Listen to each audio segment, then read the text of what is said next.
Grinder School. Welcome. This is CodeRed Rules, and today I'm reviewing hands from the first CodeRed Cash Game Series of 2012. As you can see here, I've got Hold'em Manager 2 up, nice and brand new and shiny. Bear with me here. This is really the first time I've had a chance to really use it, so there's probably going to be a little bit of learning curve for me. I haven't quite figured out how to change the background yet. But no need to get into that. So let's go ahead and get started here. The first hand I'm going to go with is actually involving myself, and I'm raising up pocket tens, early position. Ultra Covert calls. He's got ace queen in this situation. Ace queen offsuit. Now, technically, like if you guys are playing a serious full ring game, I would actually fold ace queen here pre-flop, ace queen offsuit pre-flop. Against a typical player, like against typical type player pre-flop, who's raising under the gun, his hand range is typically going to be like ace queen or better in pocket pairs, and ace queen actually doesn't play very well against that hand range. Against a game like this, where I'm opening up quite a few hands, calling with ace queen pre-flop is okay. So in this situation here, after he calls pre-flop, he flops a dry board, and I'm almost going to go ahead and see bet here. I'm putting him on a range of pretty much exactly the hand range I just said, ace queen or better and pocket pairs. So against that kind of a hand range, I have a lot of value. Not a lot of value, I have some value. So I beat 4s, 5s, 6s, 8s, and 9s, and I lose to jacks, queens, kings, aces, and then 2s, 3s, and 7s. And so if he only has pocket pairs, it's pretty much a break-even call for me. But since he's got overcards in his hand range too, I can get some value out of those. In this situation, again, if we call it pre-flop and he puts me on this hand range, this isn't really that great of a board to float like he does in the situation. He's doing this just to he hopes I have like suited connectors, I guess, because if he puts me on a pair, then there's not really a whole lot of value he's going to have with ace queen. So a combination of like maybe me having like some kind of suited connectors or whatnot, and then him being able to hit his cards on the next street, make this flop call okay. I'm not going to say it's perfect, but it's not necessarily the reason why I'm going over this hand. On the turn card, though, I start to realize that the amount of value that I can get with my pocket tens, if I keep betting, is going to go down and down as I get later in the hand. So while he could have overcards on the flop that he's going to call with, he's not likely to call overcards here on the turn unless they're a flush draw, which, two overcards that are flush draws, again, it's still going to be a break-even play by me if that's what his hand range is going to be. So I actually decide to check, and I try and get value out of his whatever kind of bluffs he's going to throw my way. And he does in fact bet out. And with his ace-queen here situation, the reason why he calls the flop is to show it down with the best hand, okay? He's not going to be able to bluff me off a worst hand just because there's not really very many... bluff me off a better hand, right? Because there's not very many better hands that I have here that I actually end up folding after playing the way I do. So take, for example, if I have ace-king, I might not decide to actually bet the flop. I might check it out or check it down. And in this situation, the really only hands that I would bet and then check fold the turn are probably hands that are going to be worse than ace-queen. So in the situation, ace-queen's going to do much better if you just check it behind and hope he hits like an ace or queen on the next street, or they check it down some more. Since I just chose to induce a bluff, I'm going to be calling in this situation. The river card, if he decides to bet really big here, I might have a hard time calling with this 6. Only because now, with all the undercards out there, I lose to pocket 2s, 3s, 6s, 7s. So there's only 4s, 5s, 8s, and 9s. There's only 4 pocket pairs that I beat, and so many other ones that beat me. And in this situation, it might be a pot outs call. But if he bets pretty big, it might be a fold. But he checks it down, and he shows the ace-queen, and I end up taking the hand down. So what I wanted to get away from this hand was on the turn, more or less on the turn here. Pre-flop and flop would be tight folds, but I think profitable.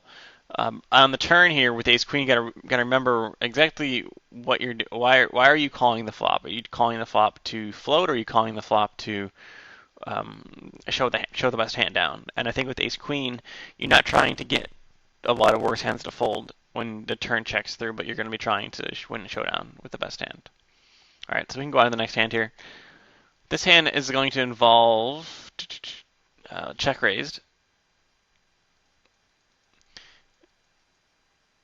Okay. And in this instance, check raised has ace jack offsuit. So against the under the gun raise, I would definitely muck ace jack offsuit here from the blinds. I know he's a fishy player. I'm sorry, I don't mean to. He's a 48-10, but even still, I think if this were min raise, I would call, but anything less than min raise, I would fold.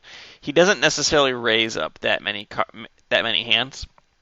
If he were like maybe a 30 preflop raise kind of a player, then I could see myself calling here. But even then, he makes it 4x preflop.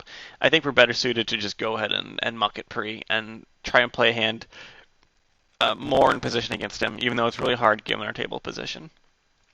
Because what happens is post-flop, we end up flopping the top pair against this player who's really bad, and so we're not going to be folding, and so we're just going to be end up check calling him down on 3 streets, and he's going to be value counting us.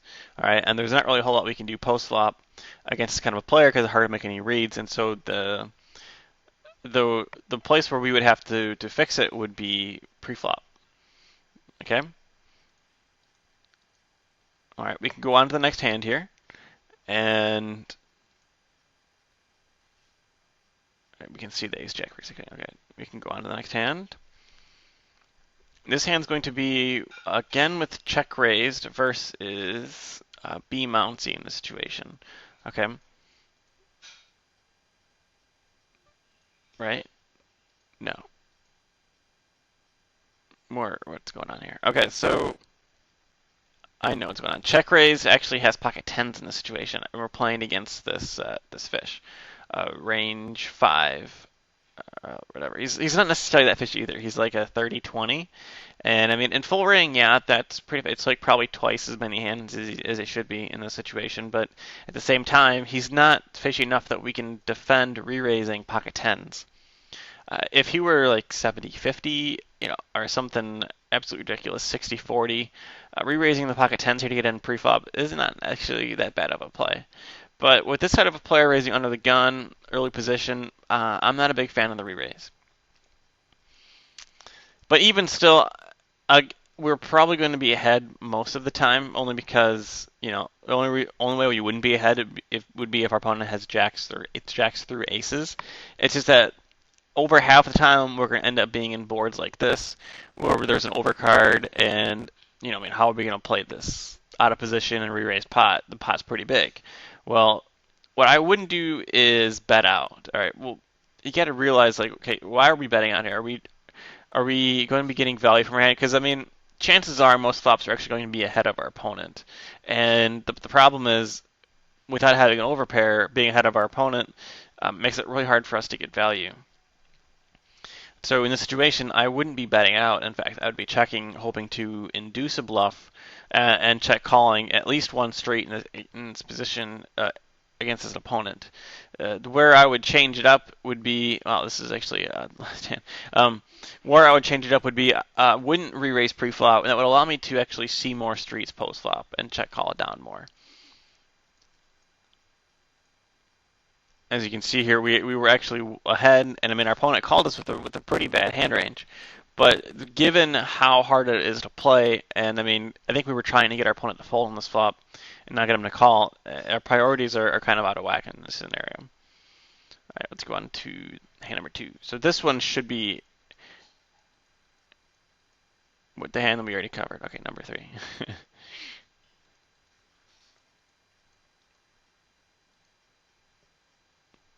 All right, so this hand now is check raised versus B mountsy. Now check raised has pocket eights, and B mountsy has ace jack offsuit. So the first thing I'm going to think about here is that B mountsy should not be re-raising a hand like ace jack. Actually, no. Let me rephrase that. If he is going to re-raise that kind of hand, it's got to be as a bluff. Okay, it can't be a for value, and it's not necessarily that hand to re-raise as a bluff in this scenario. The reason why I say this is because it's better off for us to go ahead and raise this as a bluff, okay, rather than fold this hand and then re-raise a hand like ace 7 suited as a bluff, because ace jack offsuit is going to have more value to it. But if we're raising this for value, then we need to be not re-raising it for value because our opponent doesn't call us with the worst hand. And then if we're re-raising it as a bluff, we got to raise it up a larger amount. We got to be raising it up to about 3x or about 52 cents, which would be a reason for me not to re-raise it up at all, is because he potted it pre-flop, and that's a pretty big raise. So if I'm B Mounty here, I'm re-raising up to 50 cents as a bluff, and I'm re-raising it up. I'm not re-raising at all if I'm doing it for value. And so, I mean, if we really felt like we were ahead of our opponent that much, I would just be calling it pre-flop. But as a bluff, you know what? We can re-raise pre-flop, but we just can't make it this small. Because what happens is our opponent feels like he's getting set odds with the 8-8 with the pocket eights here, even though he probably isn't, just because we don't have the nuts all that often. But at the same time, we don't really want him to call with the pocket eights pre-flop out of position.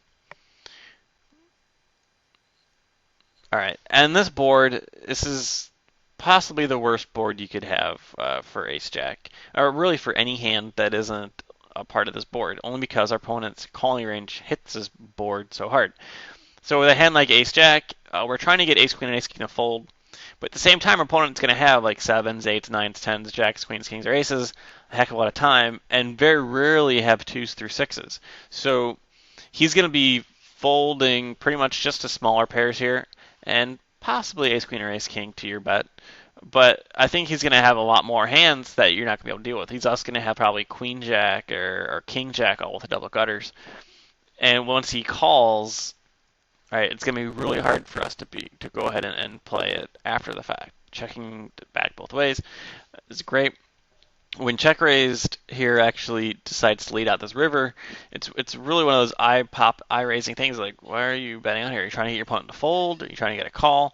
I'm pretty sure he thinks he's got the best hand right now, and so he's going this for value. And it's a very it's a nice little value bet here that he did on you, because you end up calling him with the ace high. Now, in my opinion, I think you should just go ahead and fold this on this river, because the only hands that you beat right now are like 2s through 6s. Ideally, if check raised had the bluff, like let's say he had Queen Jack, okay, the best case scenario, in my opinion, would be to go ahead and check raise all in on the flop, especially if he had like the suited cards. He has maximum fold equity. He's going to be able to get the ace high to fold quite a bit. Given that he just called, he's betting the river. I mean, yeah, you'll need to win like 1 and 4, but I just don't see him bluffing all that often the way the hand went down. So I probably would fold the ace high in this situation, but at the same time, I would probably have just checked it back on the flop and hopefully try and see a showdown with the ace jack, or at least hit one of your cards. All right, we go on to the next hand here.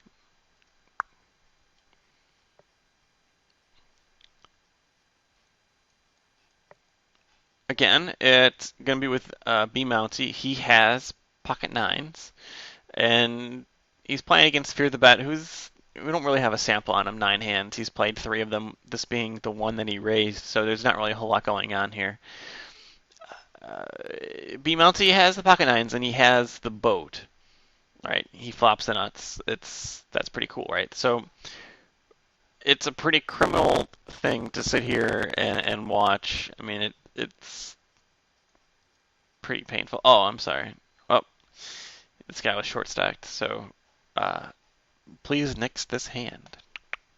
I thought he was full stacked than our opponent, and B Mounty had like, and didn't even raise the river, and I would have been like, stabbed my eyes out with that hand. But nope, played it well. Sorry, let's go on. I know, you'd think that after looking at that hand for like the 4th time, I would have realized that the opponent had a full stack, or didn't have a full stack, but I'll chalk it up to the new replayer. Right, now. Okay, so with B Mounty, excuse me, let me go ahead and get the next hand up here.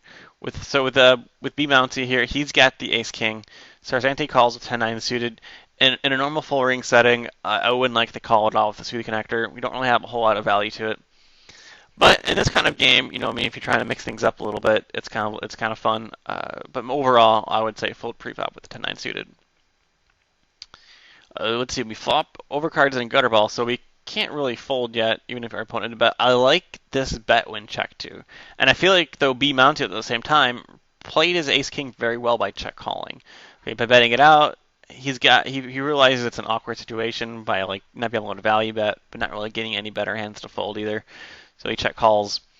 and that's a good play. Now, Sarsanti here actually now has, oh, I guess he still has the gutter ball, but he picks up the flush draw because he has the hearts. This is a perfect spot for him to be double barreling. You should be realizing that B Mouncy doesn't have a real strong hand because if he did, he probably would have bet the flop. So B Mouncy's hand range is going to be somewhat like twos, threes, pocket fives, ace king, ace queen, all these kind of hands that can't stand up to a lot of pressure. And so if I'm Sarsanti, I'm going to keep laying it on. And our opponent's going to have to fold eventually just because he can't put up with the heat. Now, granted, I mean, if we've been bluffing quite a bit, but I think this turn bet here, because we have the gut shot, because we have potentially 10 and 9 that's still good, but and the flush draw, our bluff's going to have a lot of equity to it. And we ended up checking it down. And I mean, I don't like seeing 10 high at showdown at all. And I don't like giving up the hand that easily. So whenever I'm at a river like this and I realize, with the pot out there, it's like, man, if I check, I'm automatically going to lose the hand. And you think about, oh, how often do I have to bet here in order to win, like, a given bet size, given my opponent's hand range? It's like, well, it's pretty weak because he's checked 3 streets. You could probably throw a 45, 50-cent bet out there. And I mean, it doesn't even have to work 1 and 2, I believe, in order for it to be profitable. And you know what? I would at least have tried it and just see, or you can maybe bet half pot, 40 cents, 35, 40 cents, and it doesn't have to work every time in order to be profitable. And you get a nice little image that way too. People think that you're always bluffing, and that way, like, I mean, even though when you are bluffing, you've got these really good bluffs because your opponent has shown that he's really weak, and I mean, you have 10 high, so I mean, you have another way of winning the hand. So you might as well just go ahead and bet out. I don't think it's actually a 2-1 on the river there. If you bet 50 cents, it's going to be a little bit less than. You're going to have to win a little bit more than that. So, but I don't know why I said that. Okay, we're going to go on to the next hand here.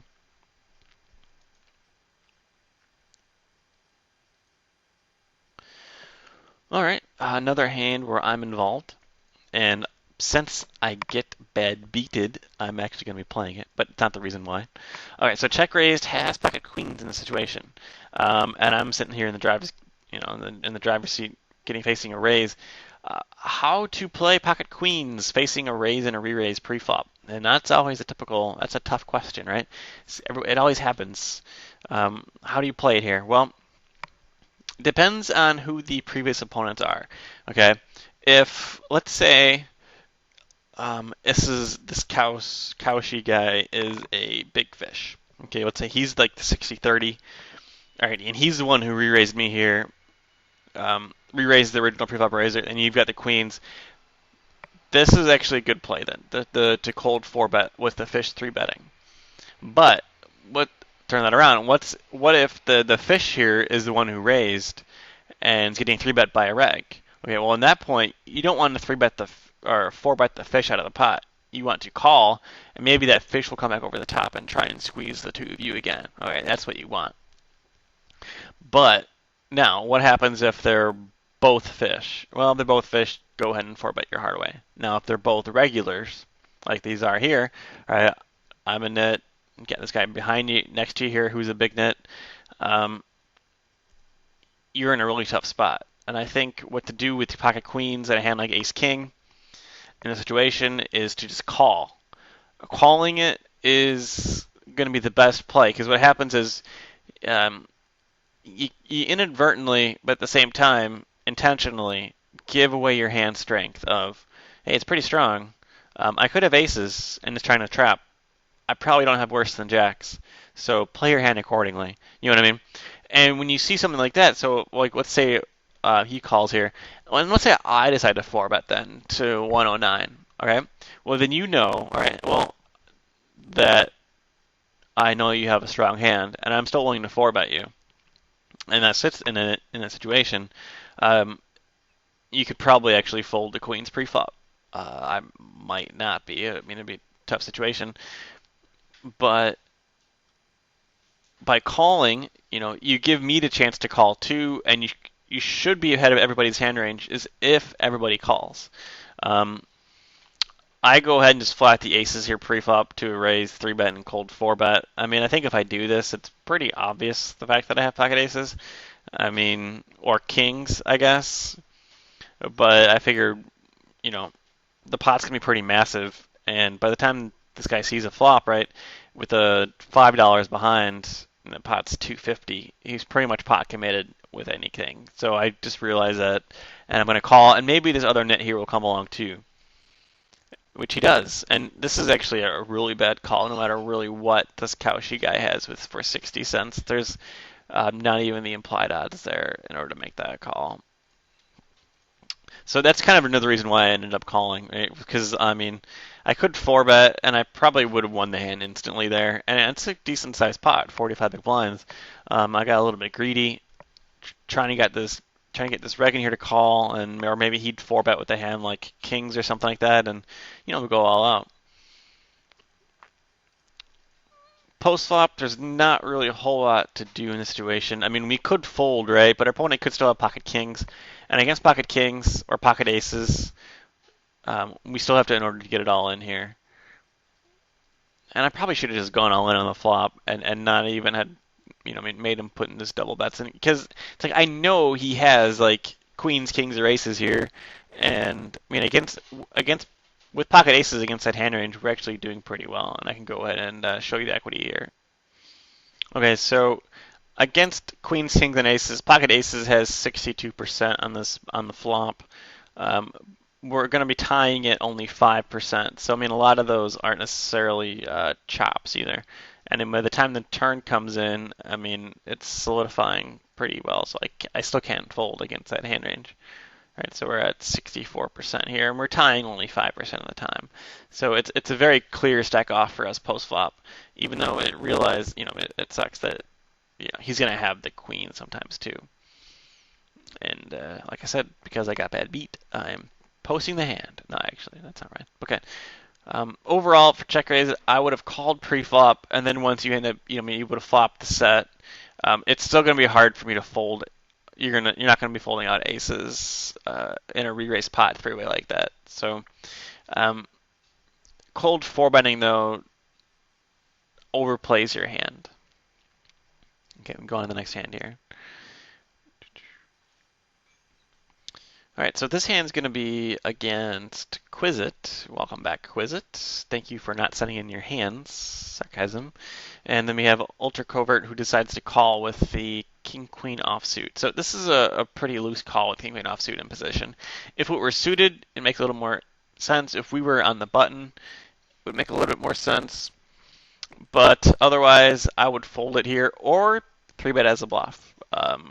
But calling it, I don't like. Quizit's open raised, 10-9 suited is pretty good. I like it.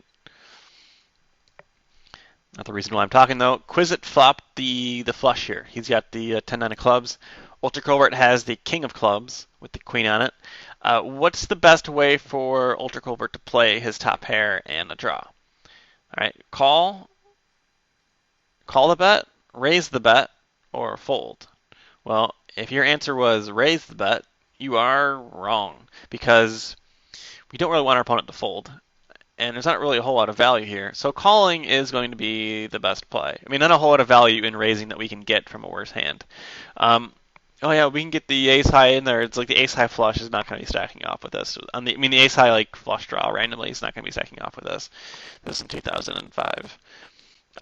So with the king queen here, calling is going to be the best play. So far, so good. So what happened? Well, on the turn, not a big fan for that king. Quizit decides to bet it even bigger. And I mean, this is a pretty big bet. It's what, 5/6 of the pot? Very large. I mean, this is a pretty clear example of, king queen might not be good in the situation. But we might be getting enough equity combined with what we already have that we should probably be calling still. Like if our opponent has ace king, then we are probably still doing okay with the queen and the club, but it's pretty close to whether we could be calling or folding here, given what our opponent has. I would say calling it is understandable. Folding it is probably a little tight. And what did we do? We raised it. No, sorry. Not the best play. In fact, actually, it's the worst play of them all, other than going all in, is to go ahead and do the mid raise. Question you have to ask yourself is, why do the min raise? All right, is it to see where you're at in the hand? Because if your opponent calls, you're probably behind. Okay, which is not where you want to be. If your opponent shoves, you're definitely behind. Okay, if your opponent folds, you're probably ahead. I mean, and that's the thing, or it's like you don't really want your opponent to fold when you have the best hand. Um, so our opponent shoves, Quizit shoves because he has the flush. And so at this point, if we were raising to see where we were at, it would be, well, right now we're folding. Now, raising to see where we're at is actually a really bad reason to raise. Don't raise for that reason, please. But in the situation, I mean, you make a mistake, don't follow through with it here. You need to be getting 5-1, 4-1 on your money to make this call. So in order to call $2.50, you need to be able to win $10 total. That's not out there right now, and so you're not getting even the money, the implied odds, in order for you to hit your flush. Um, so not a very good call either situation. So we were doing really well until we decided to raise the turn, and I mean we make the worst choice possible, and it's not necessary. And I'm not a big fan of it. And I hope you realize where you went wrong. If you had just called the turn, and you would have banked this river queen, and our opponent still decided to bet like really strong into us, so the river would have been around $2, and we'd have around 360 behind, or about $3 left in the pot. If our opponent overshoves this river, it's going to be a fold, in my opinion. But if he bets like strong again, like $1.75, we'd have the choice between calling or raising all in, and the calling is probably going to be the best play in this situation. But we still would have lost the hand, but we would have saved ourselves probably around $1.25 or 30, 35 big blinds or so. Okay, well, we've crossed the halfway point. Let's go on to the next hand here. This one is going to be against check raise it again. All right, aren't you lucky? All right, so we have ace queen offsuit, raising under the gun, standard raise. We're getting re-raised from a really tight player in position on us. Tim's a nut. He is a nit, right? This is a very classic standard fold pre-flop when you're facing a re-raise. I'd be folding pretty much every hand here. I mean, other than like queens, kings, or aces, and maybe ace king suited. I mean, even then, like you really can argue folding ace king here and just not even dealing with it. Um, but calling ace queen offsuit is not very good, because what happens is we end up calling and hitting this queen, and now we're pot committed with top pair, top kicker, against someone who's got a really tight hand range. I think post flop we played it okay, checking it back. We're lucky our opponent was a complete nit on this turn. We shouldn't be going for a value bet though, because thinking about that on a river, like what's our opponent going to be calling us with here that we beat, given the way he's played the hand so far, right? Like, do you think pocket jacks is it? I mean, that maybe you can think of pocket jacks here. That's the hand that he would have, but at that point, I can barely see that. Um, Other than folding pre-flop, I mean, this guy was a really big nit. He should have been betting this turn too and trying to get your stacks in the middle rather than playing it really nitty. But at the same time, I think folding it pre-flop would save you around 50 big blinds in the situation. All right, next hand. I have the pocket tens, and I'm calling out a position. B Mounty has the pocket eights, and I feel like this is a pretty standard hand. You're going to come up with this situation like a million times probably in your career, and you should be playing this the exact same way every single time. So I've got middle pair. B Bounty has pocket eights. This should go to showdown cheaply. Just go check, check, check, check, check, check. All right, the only person who's allowed to bet here is me, and it's potentially on the river. And I mean, otherwise, this is going to go down the exact same way for both of you guys. Flop, perfect, check. Turn, all right. Why bet the turn here? Do you have any value with the eights? I mean, I think what you're going to do is end up getting check raised off your hand by a bluff is what's going to happen most of the time. So like, let's say I had a hand like 8-7 of clubs or 8-7 of spades. I mean, you're going to get just check raised so easily in the situation, and there's not really a whole lot you can do about it. Actually, you had the eight of clubs, so that kind of takes away that. But I mean, you know what I mean, right? Where if like this is a good spot for me to bluff you because you check behind the flop, and I mean now you're betting on this turn, and there's not really a whole lot you can do about it.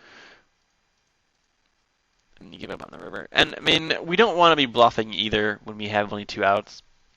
I mean we only have an 8% chance to win if we're playing our hand as a bluff, whereas we could very easily have the best hand already on the river, and I think we're gonna have more value checking it back and hoping our opponent like bluffs the river into us and us being trying to pick off his bluff than us trying to go ahead and get him out of the hand.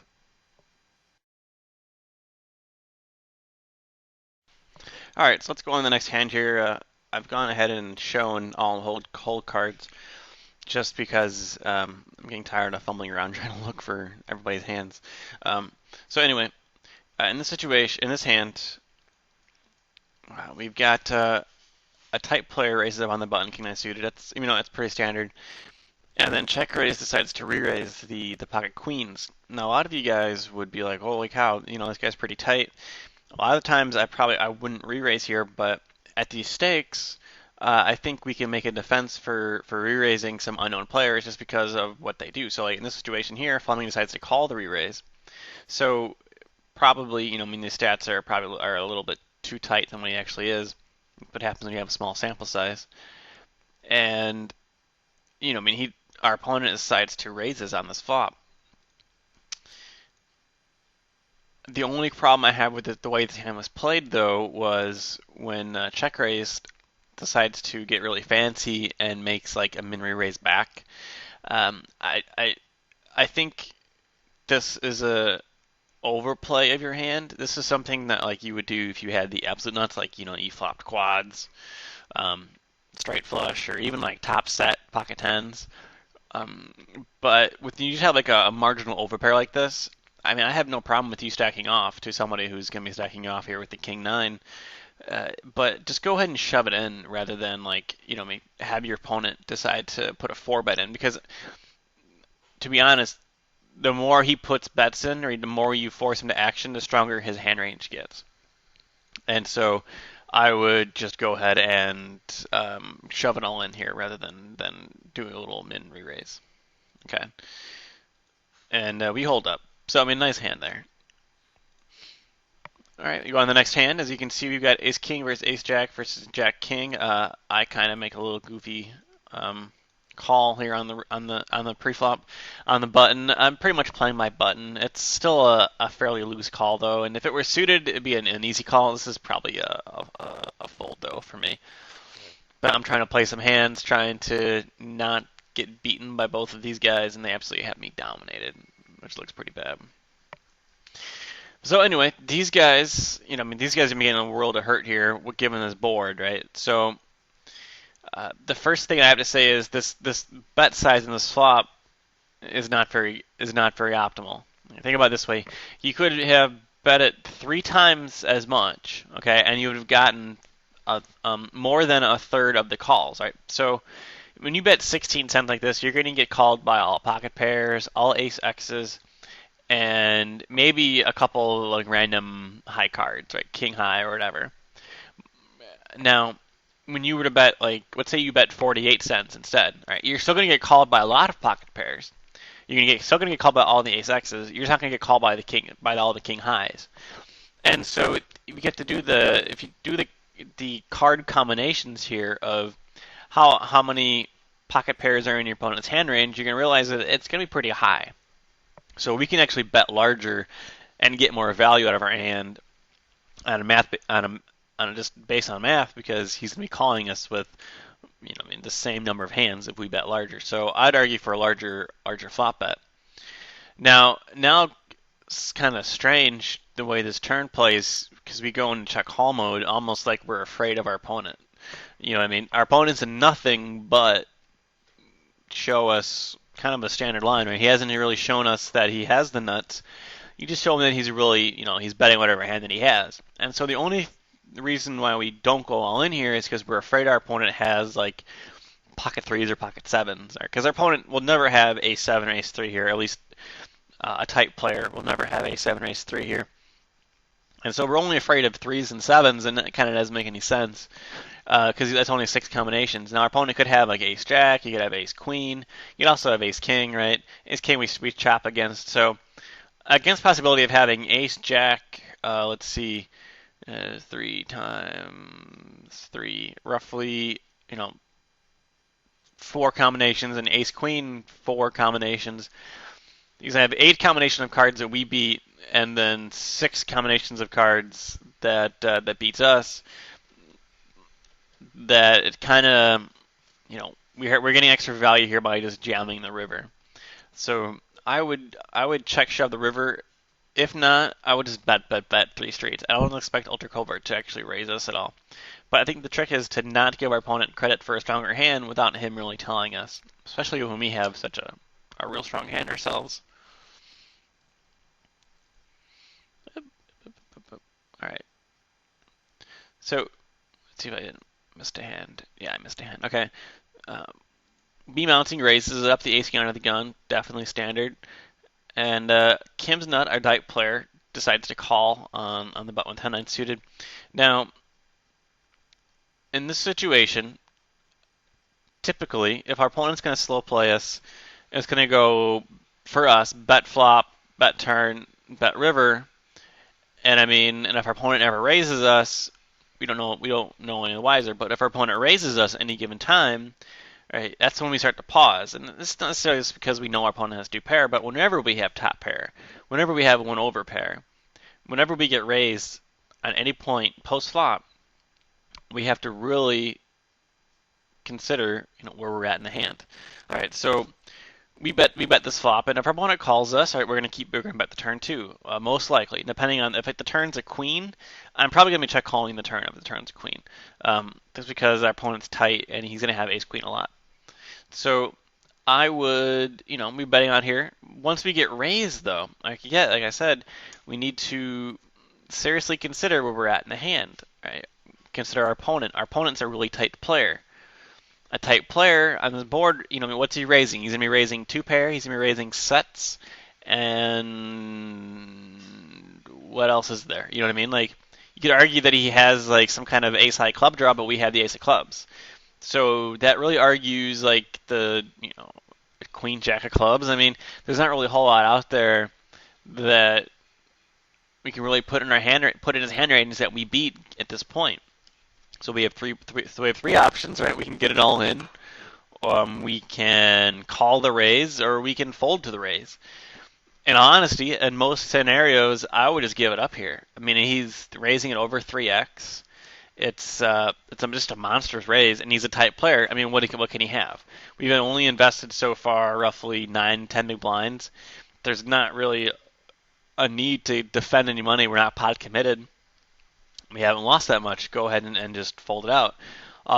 Many players, a lot of good players in situation, they've gone through the situation so many times that they realize that it's not worth defending the whatever kind of marginal EV you think you might have here by even calling the raise, right? Now, it'd be different if he made it like a 50-cent raise, or a raise to 60 cents. But he raised it large. He over 3x your raise size here, and your bet size, and your bet was itself like almost a full pot size bet. So you got to realize how the bet sizing here is going to affect the hand strength. So we had those 3 options. Folding, I think, would be the best option. Calling would be the second best option, and then going all in would be the worst option. What do we do? Well, we do really none of the above. We kind of make a raise size that's in between an all-in and a re-raise here. So what do? We raise him up another 3 times his raise. I think we almost we pushed the pot button or something. At this point, it's kind of the same thing that happened in the last hand. We can kind of cute and fancy with our raises here. Just go all in if you're going to go all in. Don't have him put in the fourth bet here, so you're stuck calling the extra dollar like a huge underdog. At the same time, all right, if we wanted a four bet here and we didn't want to go all in, I mean, if the bet size would be like 180, not 280. But even then, like I would just go and get it on because there's no way we could ever make a three bet on this flop, given the way the bet sizes are, and then fold to another to an all in. We're just pot committed at that point. So I feel like we made potentially the worst play possible that we could in this situation. And I mean, I think the easiest way to solve this is realize when your opponent's actions are beat your hands, I guess is the way to say it. Realize when your opponent's actions will crush your hand range, and this is one of those hands where it's like he puts a large amount of money in on the flop to your bet, and you kind of just keep going with it. And I mean, normally if he slow played it, you bet flop. I probably would bet this turn again because we get some extra value, and then I bet the river too. And if he jams me on the river, I mean it's going to be a 6 spot, but I mean, it's a better way of playing it than the way that went down here. All right, go on the next hand. Yep, didn't want to do that. All right, so this hand is actually going to be with reasons, and I think this is a misclick min re-raise. Quizit doesn't play a whole lot on lock, but it's kind of strange. But not the only interesting thing that happened. So pre-flop, all right, on a misclick, how do you play the situation? I like the flop bet is perfect. The turn bet, you're following through, is a half pot bet. I like the bet size. And I mean, if your opponent has a hand like jacks or queens, he's gonna have a hard time keep going, even though like you made a goofy bet size. That's really what did you, and I might have just given up here if you see bet okay, if he calls, just give up. And then on the river, he totally induces you to shove all in, and I mean I don't know what you're. I think you're pretending to have pocket aces. I think. I don't know. At some point, I probably would have raised this river too. I probably would have raised it to like 150 and not all in. I think your bluff success rate, if you make it 150 here, is the exact same as if you make it 350 like you did. Because I don't think the extra $2 is going to mean anything to reasons. It's not a dollar amount problem here. Now, if this were like 100 an L, right, and you shove the river in for $90 here or whatever, like, and he bets $2 and you shove the river for 90, yeah, that's something different. But at this level, I think a $1.50 raise is going to look a lot more like value than a $3.50 raise, or it's going to look the same amount for value, right? I mean, it's what happens when you make a mistake and you just keep digging yourself a hole and you're not digging your way through to China on this one. You just keep spewing and spewing. All right, then we've got one more hand. Oh yeah, I remember this hand. This is a very fitting hand for us to play. So he calls me on the button, and at this point, I'm not necessarily worried about being behind, so I just kind of bet. I bet. Another little bet out here. He jams me all in. Now here's the thing. I actually used to coach Quizit a long time ago, and I would say probably one of the things that we've talked about is when somebody raises the river, he's probably got the nuts. All right. And at that point, I was thinking, I was like, oh man, he probably has the nuts here, but I'm gonna call. And I mean, this is probably like the best play that I made the entire game, so that's why I wanted to show it, because I wanted to show off. But in general, I mean, I really don't mind his river bluff. Other than the fact that he got to the river so far, I probably would have folded the turn if I were him, or I would have bluffed earlier in the street, like earlier in the hand. Like You wouldn't like a player with a nuts want to value bet the value raise this river. So like we could or this turn rather. So we could bet this turn, raise it up to like $1.50 or even like $1.25 to $1.30. And I mean it's gonna have the same fold equity in my opinion as like making this river all in would. Because this river all in here for an extra $1.75, getting some kind of crazy sick odds, like 3.3 to 1 odds. I mean, you're not going to fold anybody. But on this turn, right, you have the potential fear, I mean, you have the potential of future loss, which is different. Right? So if you raise $1.30, you're going to give me the same odds, but you're also putting out there it's like, oh, I'm going to be shoving the river too. So like raising this turn, I think you're going to have more fold equity against me than raising the river. But it's interesting to see, trying new things out like that. But in the end, I think folding would be the best play on the turn. Or re-raising me pre-flop, actually. I don't know why that wasn't even entered into my thought. Like why didn't we re-raise pre-flop um, against someone who's raising a lot like I would be in position? I think this is a classic spot to re-raise pre, and then the entire hand would have played differently. So, anyway, guys, that's going to be the end of this hand history review. Hopefully, you guys learned something. And if you guys have any questions, feel free to comment, post in the forums. Let me know what you think.